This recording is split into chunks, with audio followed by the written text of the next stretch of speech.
that a lot of people in student affairs, they're in the business, if you will, to serve and to see students to the finish line. And so it becomes very apparent in crisis who is willing to do the things necessary to make sure the students are found, belong, connected, all the Ferris philosophy of, identify, solve, and connect, and succeed.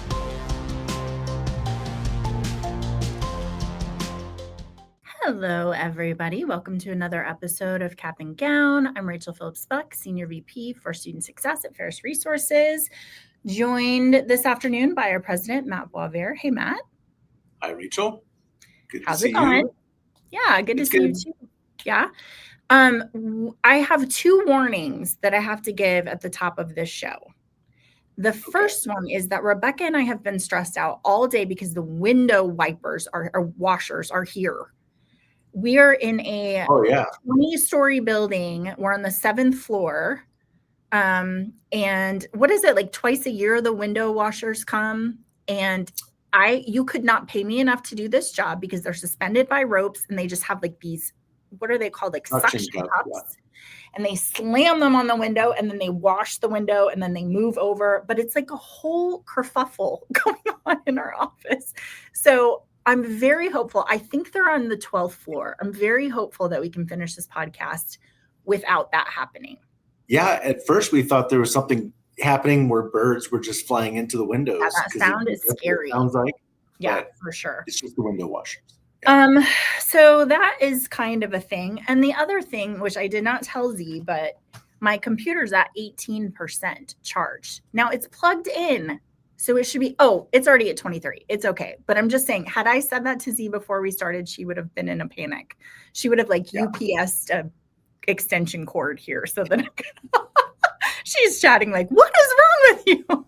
So those are the two things today, window washing and 18%. But I do have some exciting things to tell you, Matt. Okay. On Thursday, this Thursday, I get to do a webinar with Wartburg College. Lindsay, Grace, and Courtney from that campus are going to join me, and they're going to talk about how they've built this very cohesive academics and student success program for retention and student success. So if you are watching, Bailey has put up a QR code for you. That link I cannot read to you because it's too long. If you're just listening, you're going to have to, I don't even know how to tell you. Go to LinkedIn. If you go to LinkedIn, go to Ferris Resources, follow Ferris Resources, but also you'll see one of our most recent posts is about this webinar. Okay, awesome. Huge response. I mean, they've just done incredible work. So it's going to be really incredible for you to talk through that. Yeah, I'm really excited about it. I always say, this is true about Dave, who's our guest today, and about Wartburg. It's just so nice to talk to people about their experience because there's no like gimme questions, right? Like everything you ask, they're like, oh yeah, I know about that because that was my life, or I did this thing or whatever. So it's going to be really incredible. I'm excited about it. Do you have anything on the list to chit chat about? Not really. No. Okay. Well, so. This is our 6th season, which is crazy town. It is. Next week, or May 5th will be our last episode of this season. So that's episode, I think, 15, which is pretty incredible. And then we take off for the summer, and then we will be back in the fall. So pretty hard to believe that we are already at this point of the semester. Yeah, so we'll dive into the book behind me here. Mm-hmm. Unit Brooks, How to Know a Person. It really is a great book. And so I don't think we've picked a book before that has had this much appreciation, not only from our team, but from our partners and our listeners. So I think it was a really good choice. I think if you're looking for summer reading, it's a really good one. It just relates so closely to what we do. So I love that. Okay, if you don't have anything else, you know what it's time for. State of the Union.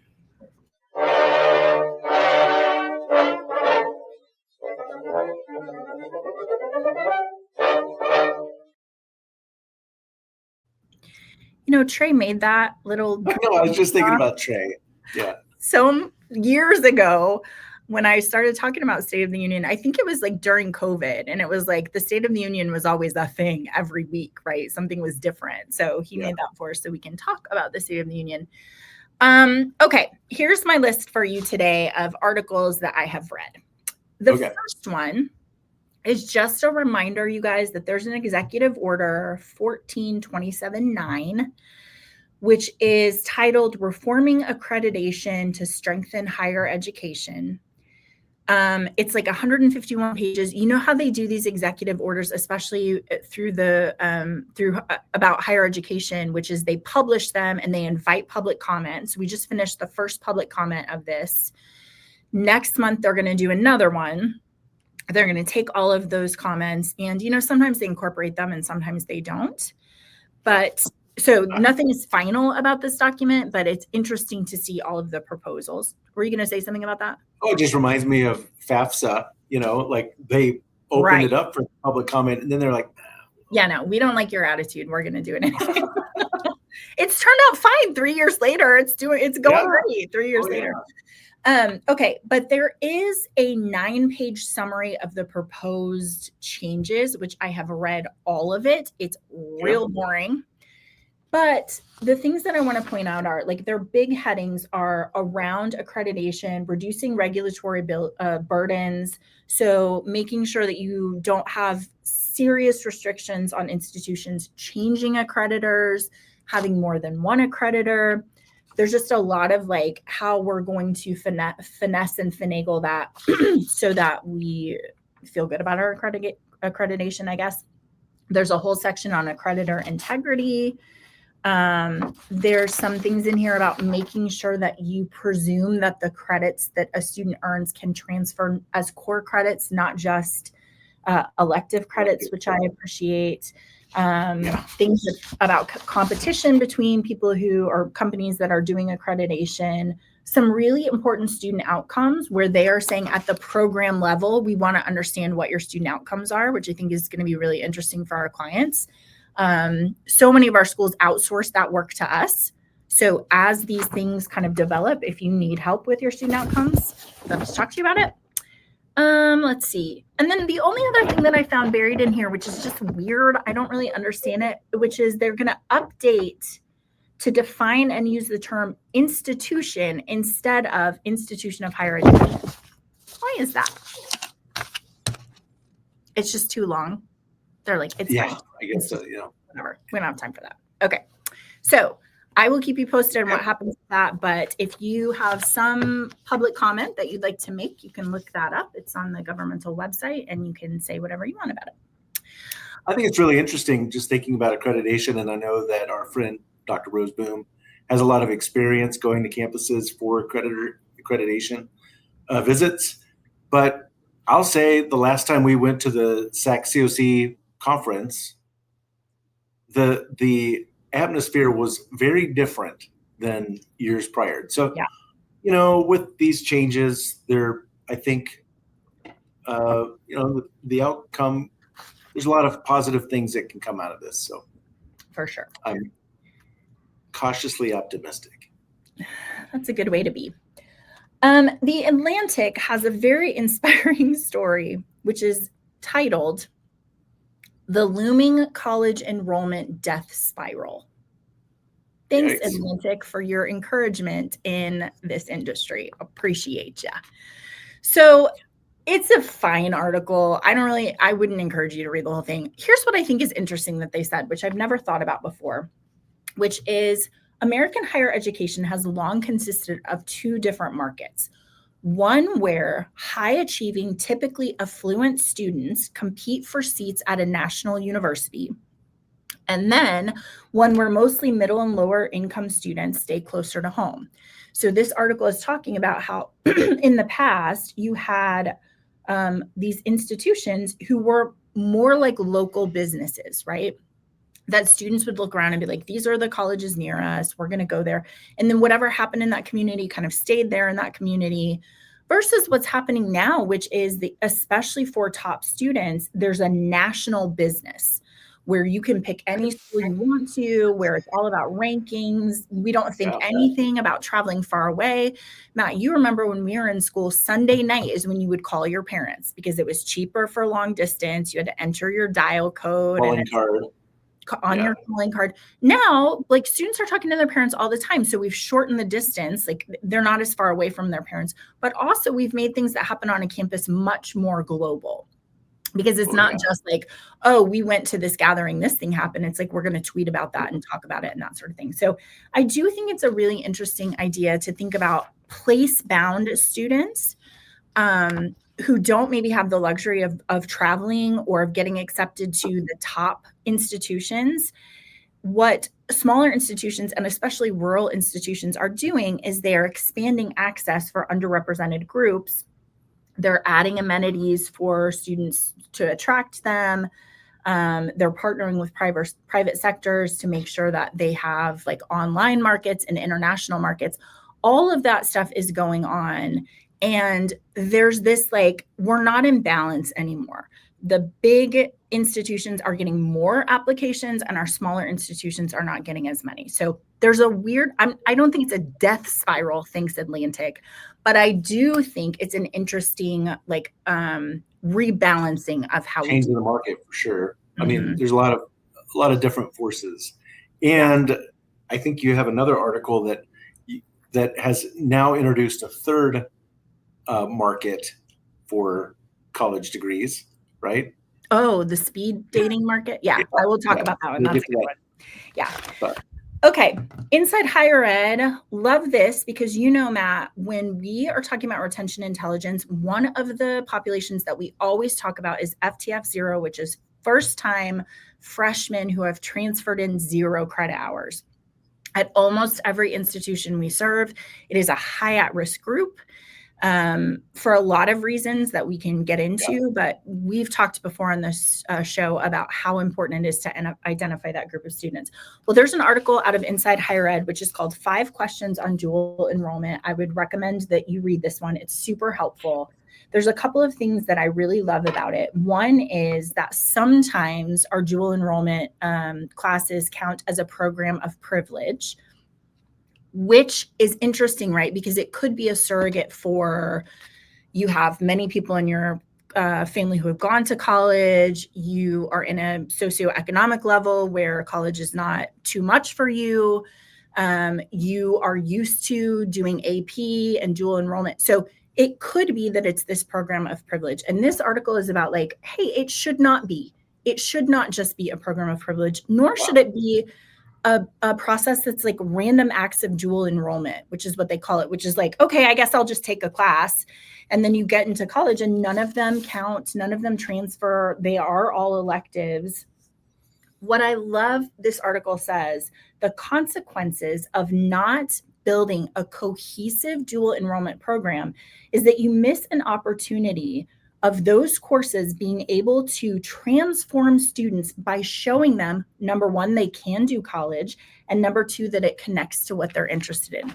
I think it's such a good description of why that's an at-risk population, right? Yeah. Well, where I was thinking, Rachel, is it actually goes back to the article you just talked about, in that, I mean, so we talk to our schools a lot about this and how they should be very thoughtful with dual enrollment, how it can create a bridge, and it actually, you're able to connect with the local market in a way that keeps them here, right? And so because they have that exposure, they actually start connecting with your faculty and realizing this is a place where, you know, all of those things, like, this is a place where I can be successful, this is a place where I belong, and I like my faculty here. It's not as scary as going across, you know, country. And so I mean, I will tell you that, you know, we're in a town with 3 colleges and universities. And I think it is so interesting. My daughter, who's 14, when I'm like, where would you like to go to college? She's like, our local school.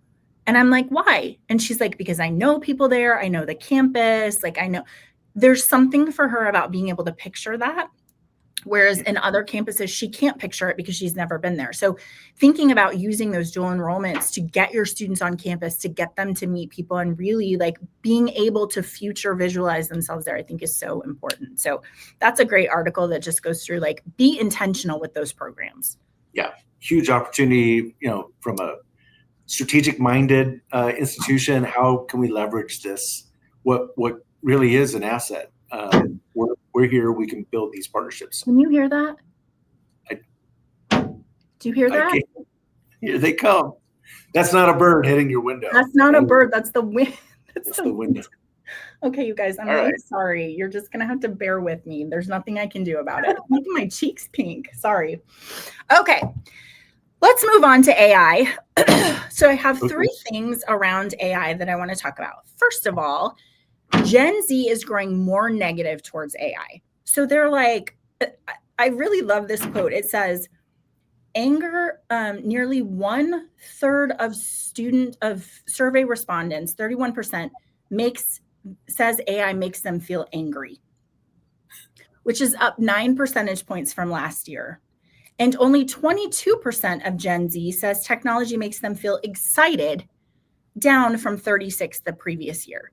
So I really love this because it's like, Matt, like in our jobs, we have the choice to adapt AI to like, how can this make our job easier? Let's try it out for these projects. What I think is so interesting about students is that they are not fully in control of how they use AI, right? Like every institution has a different rule. Teachers have different ways of thinking about it. In K-12, it's the same thing. And I really like that these people are like, hey, I'm not sure that I love this idea of AI. And this article really underlines the fact that they feel like it makes learning harder for them. They feel like they're not absorbing as much information as they should be. Yeah, when you just drop your essay prompt and you're not really challenged. I think what's interesting is, with a lot of things, what they're finding out is what made it easier for them with their, courses and their classwork is what makes it easier for an employer to not hire a recent grad. So it is interesting. My son is a senior graduating in May, and it's just been really interesting, great conversation. Of course, he's, computer science and engineering, and those are, computer science side definitely has been affected by AI. For him, he's able to combine the two, and so he's doing okay. But he has a lot of friends who, they're starting to realize this isn't all just great. It's actually, it's for them, it's a threat to their career. So I could understand. It's so interesting, like where you are in that trajectory, because you think about like your youngest daughter and my daughter, like they're going to come into high school and then college where those two institutions have had some time to think about, to work out the kinks and say like, here's what should happen, right? But for your son, like he's already into his major and then these changes are coming about. So it's really interesting to think about where you are in that stream, right? Well, you just think about how far it's come just in the last 3 years, and think in 5 years or 4.5, where it's going to be when our daughters are going to college. So yeah, for sure. Related, there's an article in the Washington Post about computer science majors are disappearing. And the question is whether AI is to blame. Basically, this comes out of the National Student Clearinghouse, which looks at 97% of US universities. Student enrollment in computer science degrees at four-year colleges fell 8.1% in the fall of 2025. In absolute numbers, it's the biggest one drop of any major discipline going back to at least 2020. In a single year, computer science fell from the fourth largest undergraduate major to sixth. So these researchers are like, what the heck is going on? Is this all about AI? They then did a little bit of research and they've decided that in some cases, students who normally would pick computer science have actually moved to interdisciplinary majors around data analytics and data science.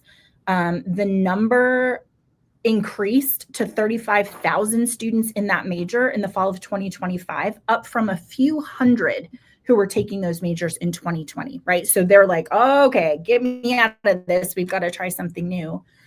And also related, they are talking about this 8% decline in computer science majors last fall was nearly mirrored by a 7.3% increase in engineering majors, specifically mechanical and electrical engineering. Those enrollments increased by the largest absolute amounts, a jump of 11% and 14% respectively. So it's interesting, just as you're talking about, like, here's the conversation I'm having with my son.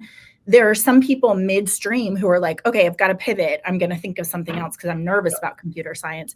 But also, I mean, investing in engineering makes sense, right? Yeah. I mean, that's exactly the conversation I had with my son, and where he's really glad that he has his minor in engineering, and he's definitely been able to use that. And it's like, it's going to be a while before we trust AI to actually design things that are critical. Yeah, I mean, AI told me that it was 10 hours from Texas to California. Liars. They're liars. Yeah. So let's not have a bridges. It's got to get a lot for sure. Okay, our last thing in AI is about this summit between ASU and GSV. It was in San Diego on April 14th.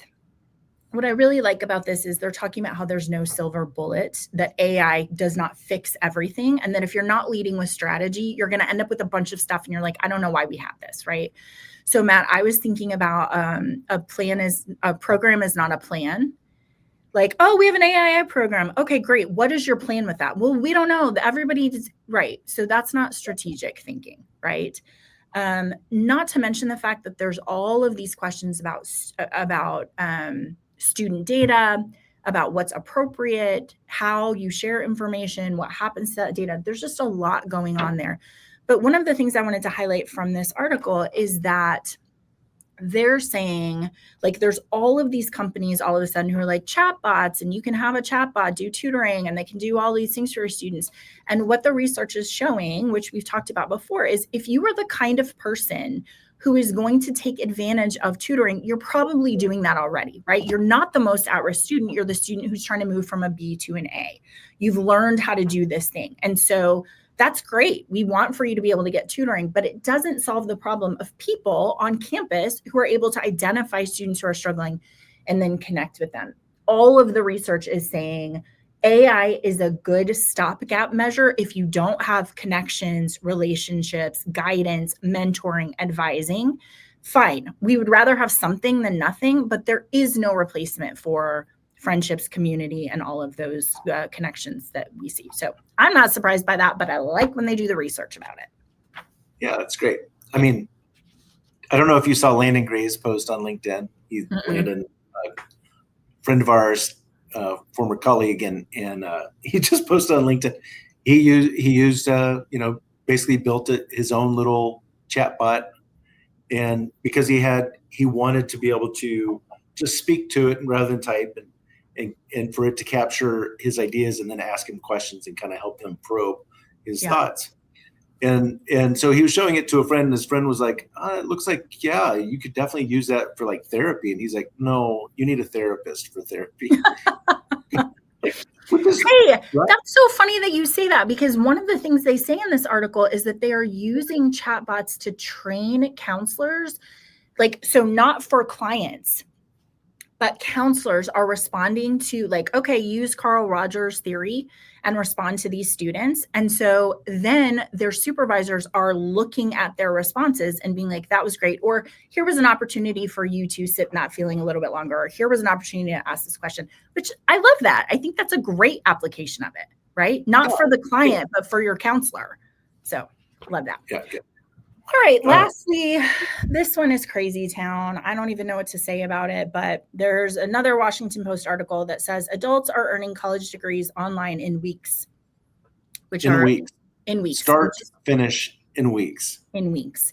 So this starts with Christy Williams, who is a human resource executive. She spent 2 months getting credits and then raced through 11 online classes in 4 weeks. Later that year, she went back to earn her master's in 5 weeks. And the total cost of those 2 degrees was just over $4,000. Okay, well, we should be talking about that in higher education. Also, she now is a consultant to tell you how to do this. She's like, you can buy my book and pay money for me to show you how to do this. But this article is full of people who are like, okay, Western Governors does a unlimited, what am I trying to say? Like in an 8-term semester, which is how they do it, you can take unlimited classes for the same amount of money, which is something crazy like $1,100 for as many classes as you want over 8 tuition. Yeah. Block tuition. So, and their master's is like $2,000 for that 8 weeks. So you have all of these students who are like, I paid $20 for my degree. You can imagine people who went, for example, to Western Governors are like, you are cheapening our degree for everyone. Like, I'm a traditional on campus, took me 4 years to graduate. The comparison to your degree to mine is not favorable for me, right? People are going to start to question it. So that's crazy. And so I think, you had said they actually created a splinter group on Reddit. So in Reddit, yeah. For accelerators, this as fast as you can, and then those who are like, traditional. And it's just so fascinating to because to them it's a game, and it's like they're posting their scores, like how quickly can I push through this program, and the bachelor through master's is, it's crazy how and what I think what they're doing is they're sharing their tips on how to get through faster. I think what's interesting is so many of those students are non-traditional students, and what they're saying is this actually leans on my experience. So like one of the reasons I can do this so quickly is because I have some experience in this. But Matt, I went on that subreddit, and here's what somebody said who finished. I think they finished in like 6 weeks. They got their undergraduate degree in 6 weeks. Here's what they said. You might be worried you won't retain any information from the courses, and you're right. Yeah. However, the things you do retain will be the foundational parts you need for your first few jobs, and the rest you will relearn or refresh while actually on the job. The goal is to learn how to learn this kind of stuff. You can learn it later, just not while you have school to do. Shoot, let's talk about value proposition, shall we? Whatever.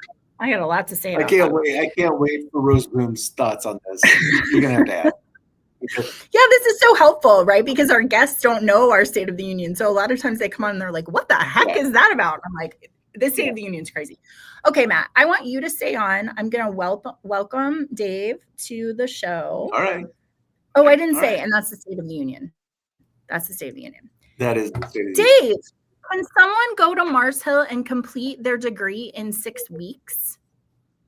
Not yet, but it's funny you even bring that up, because the other day we were talking about a 3-year degree instead of a 4-year degree. So I think a lot of the market's going to move to make it faster. And my daughter, she's getting hers in 2.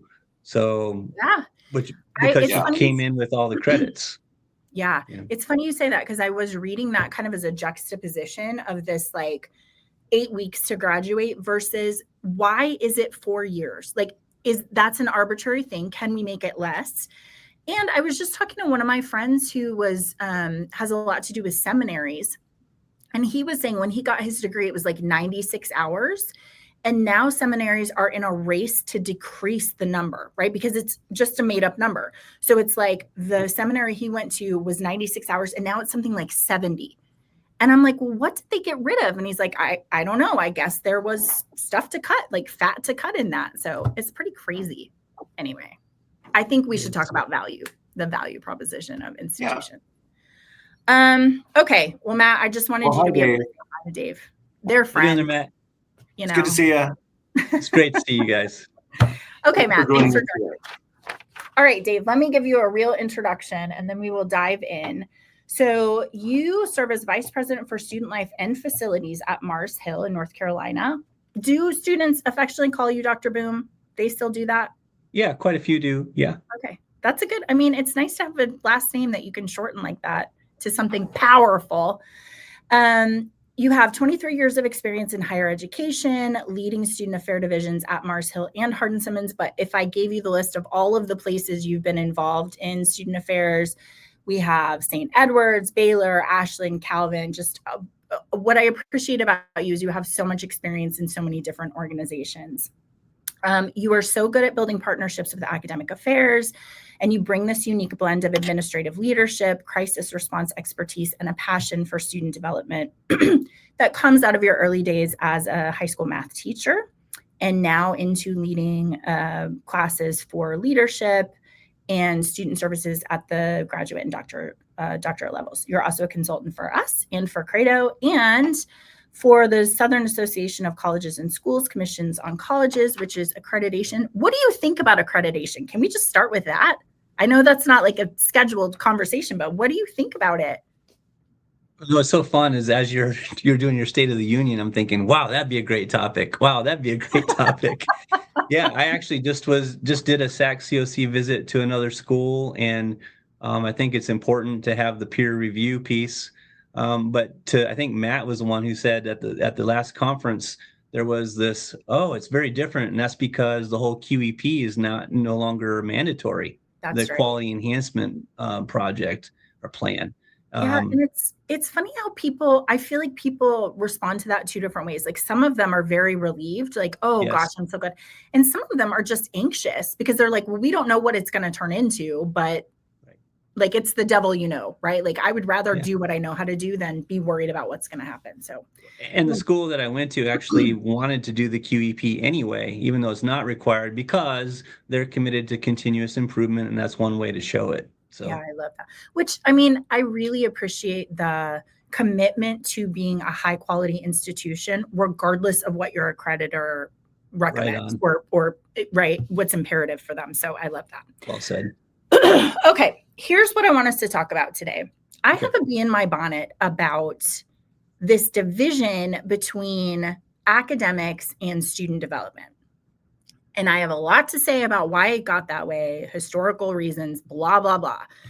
But I want for us to talk today about this experience that we are having on our campuses where students are confused and not getting the kind of holistic support that they need because we're separating those things out and being like, oh, no, that's an academics problem. Oh, no, that's a student development problem. So can we just dive into that and leverage some of your expertise?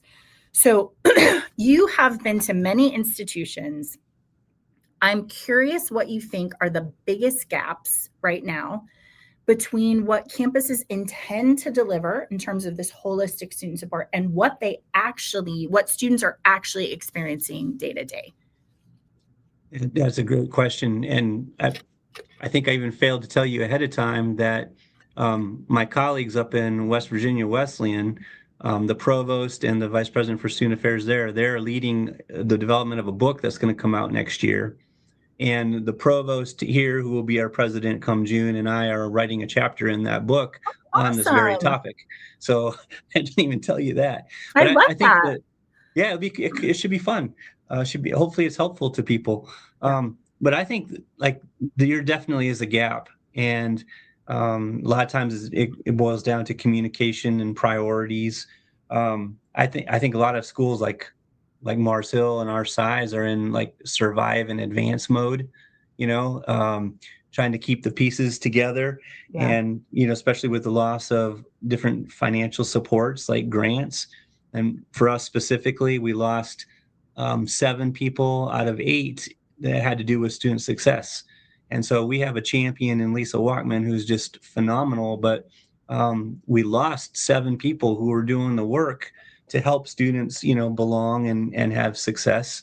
Yeah. And so I think the biggest gap has to do with isolation over integration. So in other words, you hear sometimes people say, well, stay in your lane kind of thing. And the small school in particular, we can't do that. We don't have lanes. We don't have enough people. That's exactly right. So when people don't know about each other's areas, they can perceive it's a certain way. There can be fear. And so if there isn't an intentionality on integration, around whether it's first year experience or, you can name a lot of things that cross over. Yeah. You're going to struggle. It's such an interesting idea. I was thinking about with the student at the center, you think about, right, like their advisor knows that they're really struggling in classes. So they're like, you should maybe only take 10 hours, 12 hours. And then financial aid is like, no, you shouldn't do that because it's going to affect your financial aid. And then Res Life is like, well, if you're only taking this, you can't. Like, it's just so interesting to walk around that circle and be like, here's what everyone is interested in. But if it's not cohesive, you're not serving the student well, right? So what do you? Just one word about that real quick, and that is, you said earlier, if things aren't strategic, then you're just doing the thing. I think it had to do with AI, but this is true here too. If there isn't a strategy, then it is just ad hoc, helping people. Yeah, as you see fit. It's very reactive, right? Like, oh, okay, we should do this thing, instead of being like, hey, we have a plan. So it leads into this idea of, what do you think students, like when you are thinking about students at an institution where those two things are very separated, what does that cost them in terms, like real terms, not just like, oh, well, it's harder, but like in real terms, what does it cost a student? Well, some of them don't actually graduate, or I think it costs some students for their life, because if they don't finish college and they don't learn some of the soft skills, or they get it done in 6 weeks and didn't really learn anything. Sorry, I just had to say that. Then I think it hampers them for the rest of their life. They're trying to like learn some skills that they would get in college, and they may not get otherwise. I'm not saying someone can't learn the skills outside of college, but college is it's about student development, right? And figuring out calling and purpose. And so, boy, if you're not getting the support you need to be successful, and then you decide college isn't for me, you miss out on all kinds of opportunity.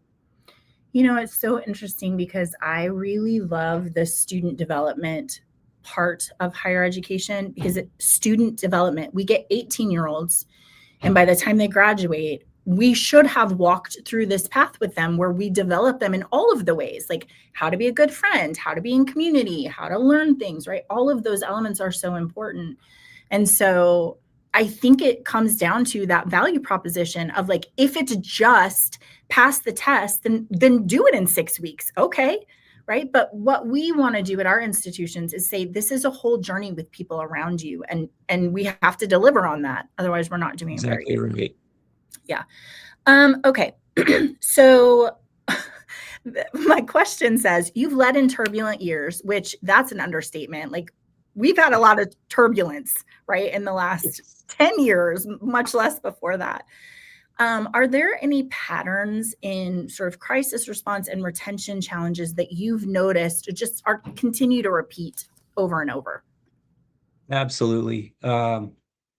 Well, I'm just thinking H1N1, Katrina, Rita, Helene here, George Floyd, lots of different things. And what I've seen from a student affairs perspective is we need people who are willing to run to the fire, so to speak. That a lot of people in student affairs, they're in the business, if you will, to serve and to see students to the finish line. And so it becomes very apparent in crisis who is willing to do the things necessary to make sure the students are found, belong, connected, all the Ferris philosophy of, identify, solve, and connect, and succeed. Well, that comes through in crisis more than anything. Yeah, for sure. Get ready. Oh, can you hear that?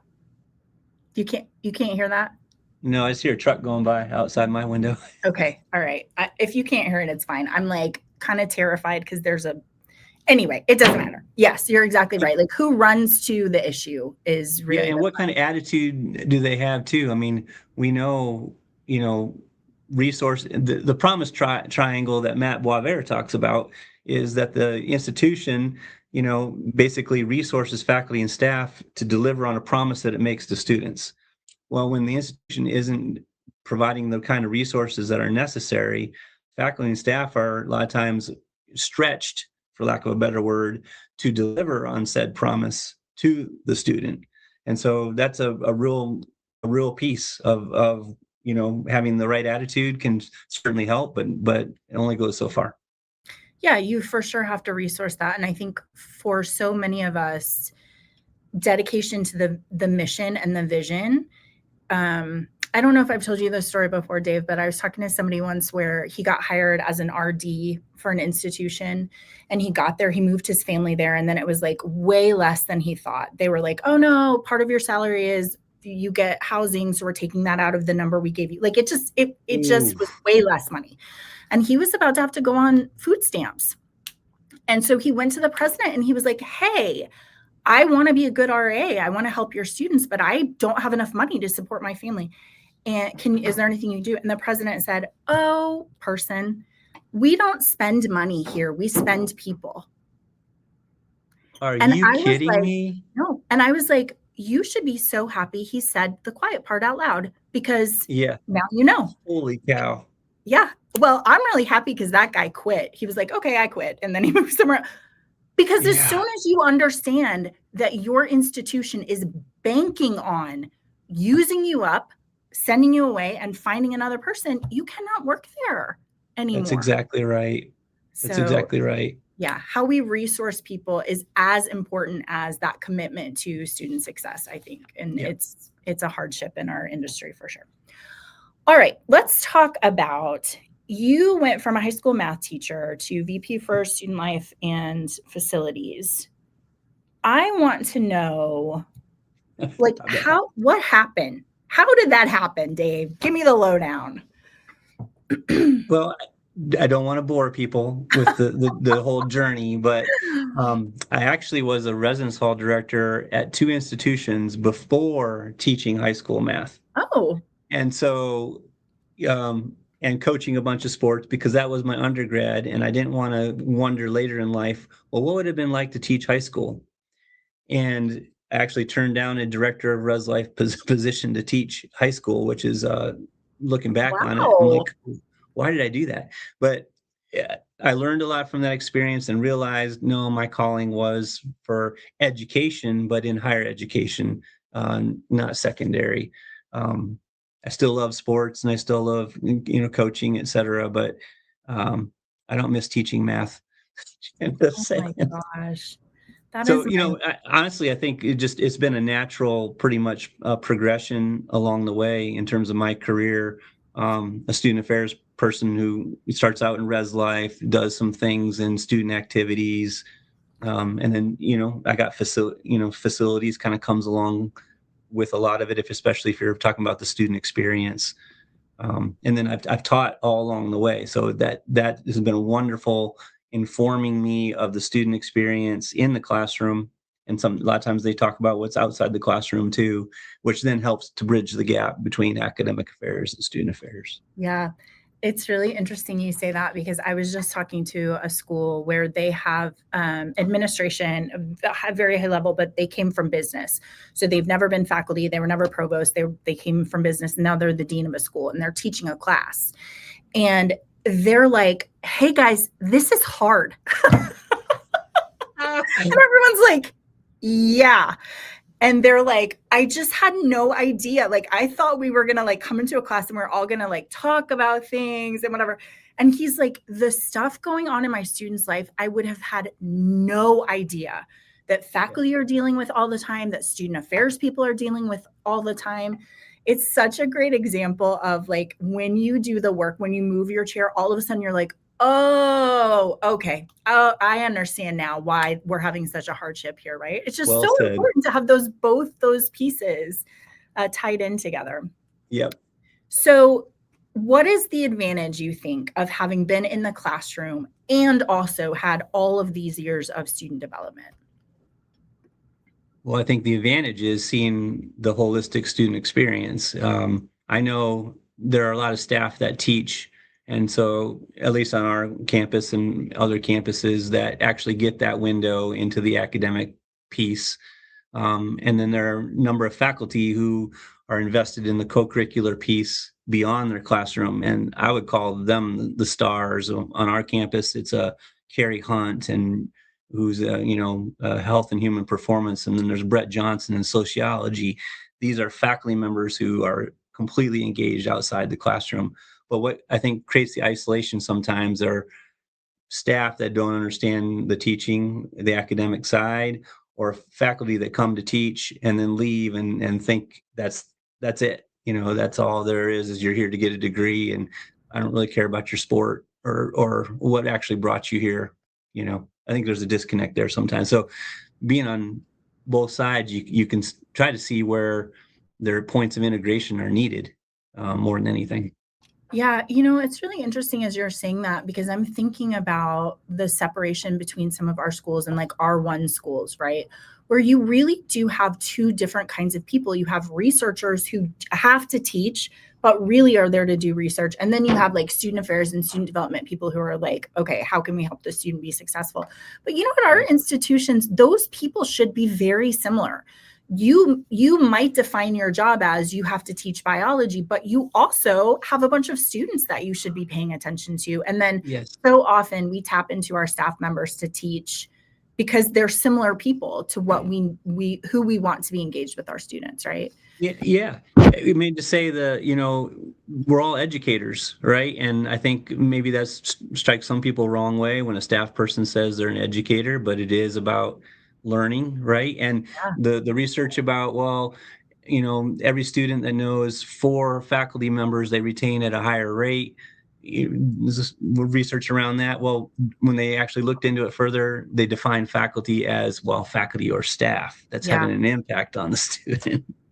And David, it's so funny to me because I can't tell you how many people I talk to not in higher education who, when I'm trying to explain like early alert and what we do, they're always like, oh, faculty. And I'm like, yes, for sure. Faculty help us identify those students, but that there are a whole bunch of other people that work at the institution too, right? Like it's not just faculty that work there. There's a lot of other people that we have to take into account when we're thinking about student work. I was talking to, do you know Dr. Ferreira from Anderson University? Yeah. Yeah. Yep. He was saying the other day in this idea of we're all educators, he's like, our job is to create productive citizens.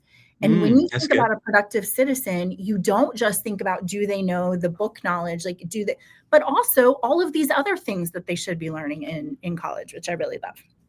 Okay. That's well said.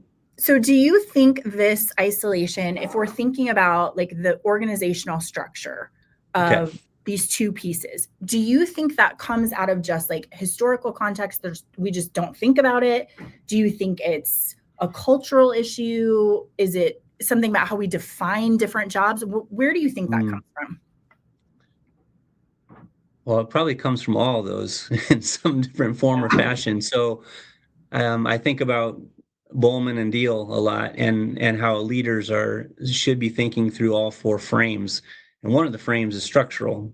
Where do you position offices? And we just built a new campus center, and we don't have a completely one-stop shop, but just the location of offices that are serving students with faculty coming in and out of the building provides the kind of synergies that, as a third space, helps students stay. So, and are not as isolated, right? So I think structure sometimes, in particular, student success, where does it report? Does it report to academic affairs, student affairs? What about a career? Is that in advancement or student life? Some of those things matter more than others. We like to talk about student success lives on the bridge. And while it used to be here within academic affairs and now it's in student life, it doesn't really matter. I mean, structurally, if it's bridging the gap, if you will, between those different areas. Culturally, I think that's a big piece too, especially if it's been a certain way at an institution for a long time. Then the isolation, unless there's an intentional breaking down of the barriers, I think a lot of the barriers just naturally exist. People are doing different things, they operate differently. Their focus is on something different. I was just reading something about how, isomorphism. So this idea that like Harvard is built the way it's built for its students 100 years ago. And then you have smaller schools that in order to gain legitimacy, they don't consider their student population. They just say, we want to be like Harvard. So we're going to take that structure and we're going to put it on our campus. And you're like, but why? You are not serving the same students, not only that Harvard's serving now, but 100 years ago, you're not serving the same students, right? So the inability to be like, do what makes sense for you, that you have this challenge of like, we want people to think we're impressive. And it's like, well, if you don't serve your students well, you're not impressive. Right. Okay, specific examples how that's been done here to try to like, imitate another school that we are not anything like. So you were right on the money. Yeah, for sure. Also, Dave, it's funny as you're talking about the frames, I was thinking about in counseling, we do structural counseling, which is like where you would say to a family, okay, I want you to like arrange people in this room in the family so that we can understand relationships, right? So like the mom and the dad stand next to each other. And then you always have the youngest do this because they will tell the truth. So they'll be like, oh yeah, mom and dad are here. And then the middle kid is like way over there, like whatever the structure is of the family. It would be so fun to do that on a campus, wouldn't it? Like okay, we're going to pick somebody and then they're going to say like, here's where student affairs are. Here's how all of those pieces work together. Where would you put academics in relation to that? I think it would be such an interesting exercise to be like, let's set it up in the room. And I wonder what most schools would say about athletics. Because I just ran into a faculty member yesterday who was saying, most faculty don't understand the athletic piece and talk about isolation. That's an arm of the institution that often isn't as well connected as it should be. And I love the idea structurally of being like, athletics is here. We have faculty who spend a lot of time pointing fingers at athletics, being like, you right. And then you have a lot of administration who are like embracing athletics for a lot of reasons because it's a driver for admissions, right? Like all of those sorts of things. It would just be so interesting to see. And I don't know how you feel, but like in student development, I loved athletes because they're hard workers. They have really tight schedules. And if they're not doing something they're supposed to, I know who to call. You know what I mean? Like, totally agree. I think the danger is if, especially with NIL and so on, if they're coming to an institution and the only tribe that they get connected to is that particular, sport or music or what have you, 100%. Magnet, and they're not connected to the institution, then you're in danger of actually losing them if they are not seeing the field or have a bad experience or what have you. So I think we have to think about how do we get athletes connected beyond the one particular tribe that they're a part of. It's so good. We talk about unanchoring, right? That when like an athlete gets cut, they're totally unanchored on your institution campus.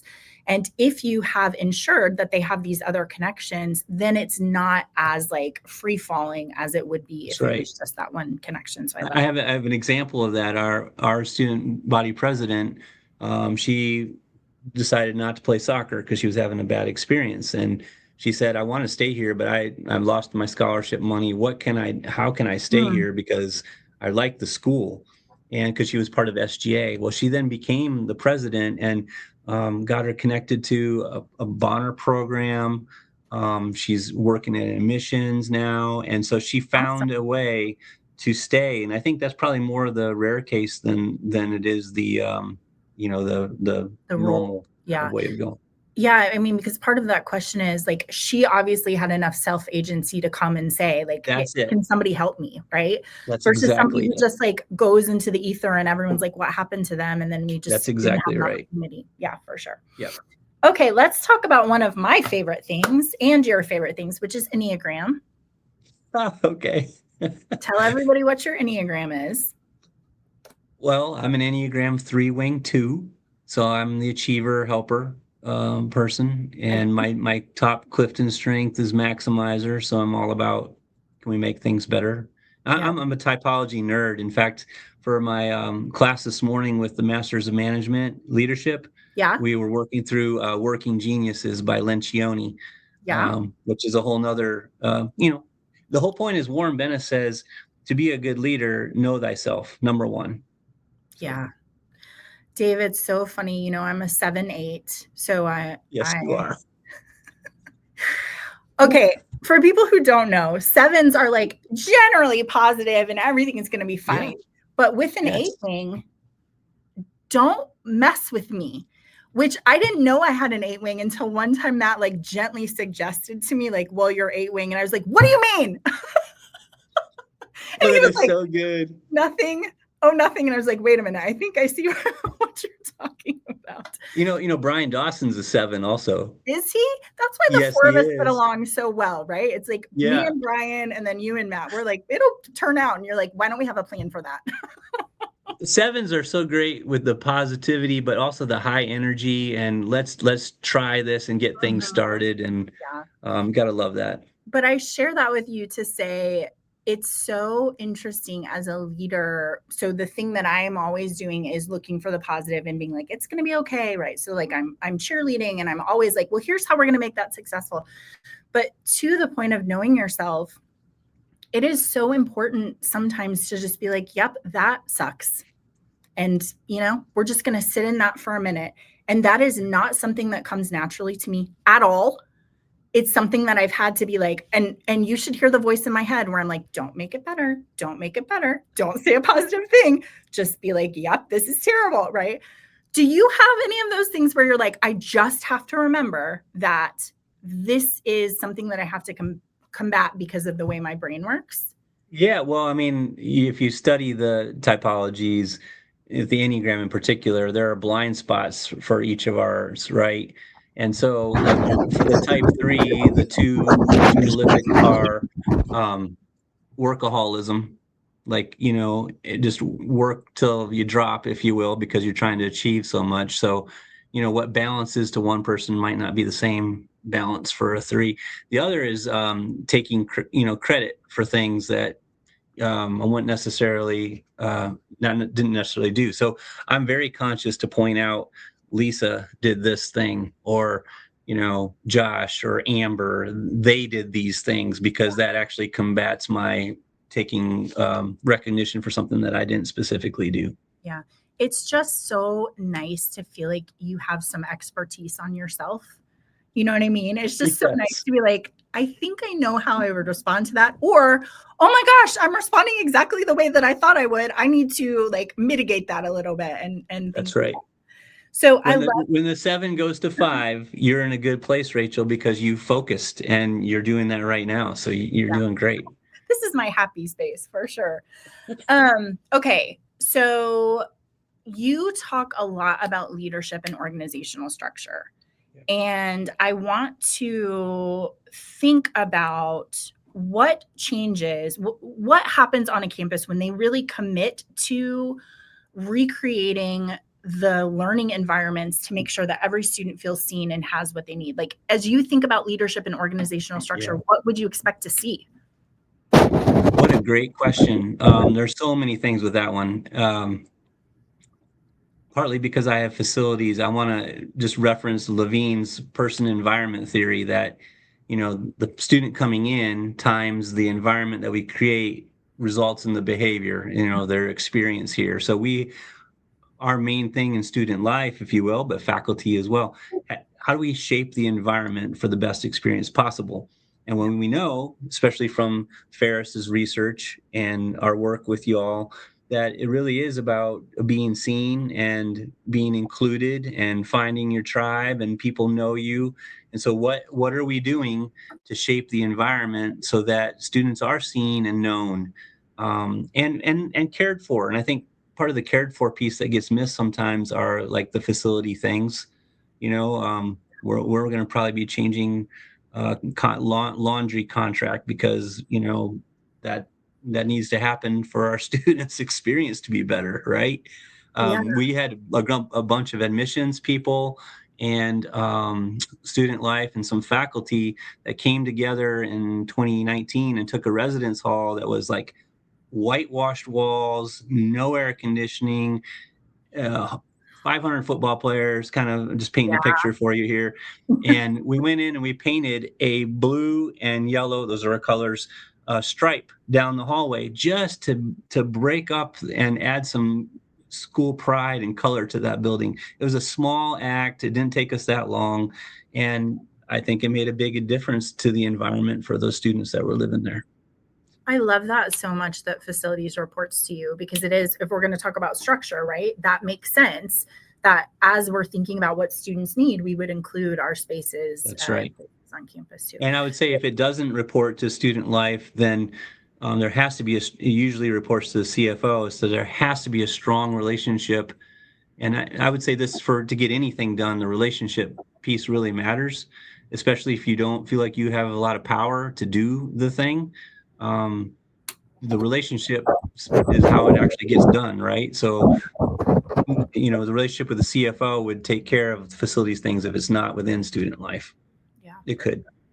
It can't be an outlier, right? It has to be integrated into all of those pieces. Yeah. Okay. Well, I still have 3 questions for you and we're at time, but I'm going to ask them anyway. So first of all, do you have a specific story or a campus moment that stands out to you as kind of proof about what's possible when you do that student engagement really well? I don't have a specific story, but I will tell you this, that our care team, which a lot of schools have a care team, and those are the team, usually student affairs folk who work with students behind the scenes to help them get across the finish line outside the classroom and connected to the classroom.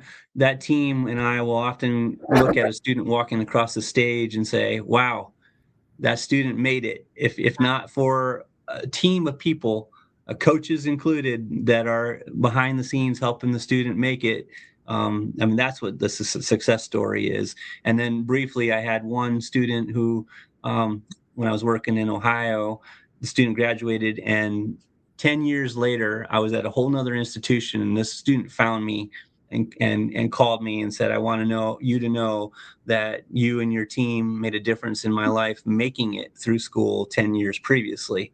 And look, I just got goosebumps. We often don't hear those, right? Don't hear that. So it's pretty awesome. That's so good, Dave. There's always this moment, I don't know if you have this, where, when I did career counseling, so I helped a bunch of people choose their majors. Yes. And so there's always this moment where, like, this happened to me in the airport the other day, where someone came over and was like, hey, I don't know if you remember me, but you did career counseling for me. And there's this moment where you're like, did I do a good job or a bad job? Like, are you going to tell me I ruined your life or whatever? Right, and then she was like, so you were so helpful. And I was like, thank God. Totally. You just never know. Yeah. So it is really beautiful and I think you and I have talked about this before, just the idea that almost every student can name a person. That's right. Every student who is successful can name a person who just decided, you are going to be successful and I'm just going to walk alongside you in this journey, which I really which goes to show, when you don't have enough student success personnel, you have to pick and choose generally who you're going to walk alongside, right? Yeah. And that makes it really tough. And it's interesting to say, like, can you calculate how many students each person should be in charge of? Not to assign them, but just to be like, okay, well, we have 500 students and we have this many employees. And so you should be able to identify 3 students every year that you are like, that's my sheep, and I'm just going to walk alongside of them. So I really love that.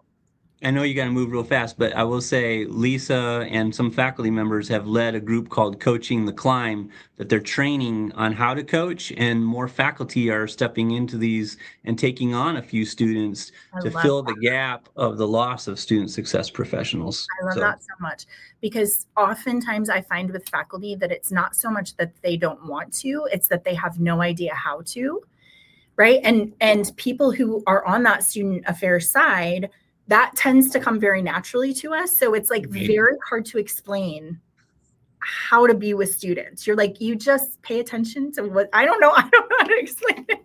So I need to talk to Lisa and be like, how are you teaching this? Because it's so important. She's amazing. Give them a model. Yeah, for sure. Okay. Here's my last question for you. Okay. So if our listeners are a dean or a director or a faculty member, and they are feeling overwhelmed by today's challenges, which is very common. We talk all the time about burnout, about feeling over extended, about how many hats we're wearing, about your example of like people getting cut, especially if you're seeing positive outcomes from the work that they're doing. There's just so many people who are really, really overwhelmed by the challenges. So what is one thing that they could do this week to move towards this ideal of a united and transformed student experience? Well, the overwhelm piece is very common these days. Yeah. And so I would start with that, recognize that that's common, and that your attitude does make a difference. I think the number one thing, I mean, if you read The Wisdom of the Bullfrog by Admiral McRaven, he Okay. says number one thing is work ethic. And, and if you just become the best at your job, the best you can, that translates into a stronger student experience, right? Now, Yeah. granted, some people are saying, well, I got a million things on my job. Well, then I would say, well, find out from your supervisor what are the most important ones and prioritize. Yeah. And then the other thing I would say is find partners, people that can come alongside with you. Maybe they have the capacity in a season to help with a particular thing. Ultimately, if it's not tied to the strategic plan, then I would question, well, Why are we doing it? why are we doing it? Yeah, it's a really good point. One of the things that I love about higher education is that we're always willing to try new things, especially on the Yeah, student affairs side. Like, well, why don't we, right? But I that's think right. a thing that we fall down on sometimes is the measurement of that intervention, the outcome, and then being Yes. like, yes, that was totally worth our time and attention. Or, that was a lot of work and we didn't see any results of it. And so, yeah, just going through and being like, okay, well, I have 27 things on my list. Can you and I start cutting these? Like, that's not Let's important. go. That's not important. That's not important. I think Lisa and I have done that twice in our tenure here together. So I love Lisa so much because, Dave, it's really nice to work with someone who the problem with them is they want to help everybody all the time. I know, what a great thing. So It's I'm just like, telling I you. love you so much. What we have to work on is how do we get other people to help you? But it's a really nice thing. We have a bunch of people at fairs like that. And Z and I are always laughing about like boundaries. Like it's so nice to work with someone without boundaries. It's not sustainable, right? Right, But it for right. sure is a nice thing to be like, hey, do less. It's okay. Settle down instead of being like, can you Yes. work, please?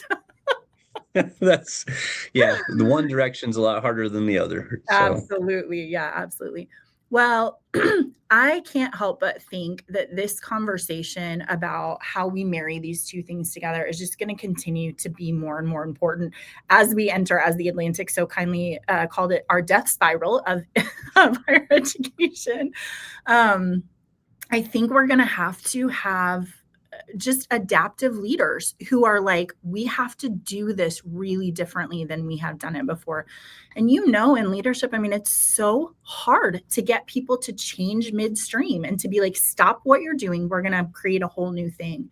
So I really think it's so relevant for what's happening in the world today on our campuses with our students, with technology. And hopefully this whets everyone's appetite to go out and just see, like, do a structural map of your campus. It would be so interesting to see where those connections are. Any last words for me? I would just say for the listeners, I would assume many of them utilize Ferris resources, but I mean, people ask me all the time, what's the secret sauce? Because we've had retention go up so high and so fast in a couple places that I've worked. And the secret sauce really is the people, but Ferris and resources is a huge component of that because you're about the strategy of identify, connect, and solve, and creating a culture of care. The who knows this student and who can come alongside that student to help them progress. So just kudos to you guys. Thanks, Dave. It's always really nice. I didn't even talk about your increases in retention. I mean, if you talk about a 12% increase on a At campus two schools. at 2 schools, that is incredible. And Thank I you. will say, we love to serve institutions who have leadership like you, who are like, we will fix all of the process things and structure things, and like, we'll fix all of that. Now, if we can just slip technology under that to make it more effective, more efficient, right? Easier Right. for our people to do the work. That is the best combination. Because you're right, the people are the most important, but freeing up their time to actually see students is such an important component of That's that. exactly right. Good job on those increases in retention. That's pretty incredible. Maybe we Well, it should is do. a lot of people that contribute to that, right? So Yeah, for sure. All right, Dave, my friend, always good to spend yes, time with you. I really appreciate, especially at this time of the semester, which is really busy. Thank you so much for joining me. thanks for having me. Yeah, for sure. We have one more episode this semester before summer, so join us for that. And you guys have a good day.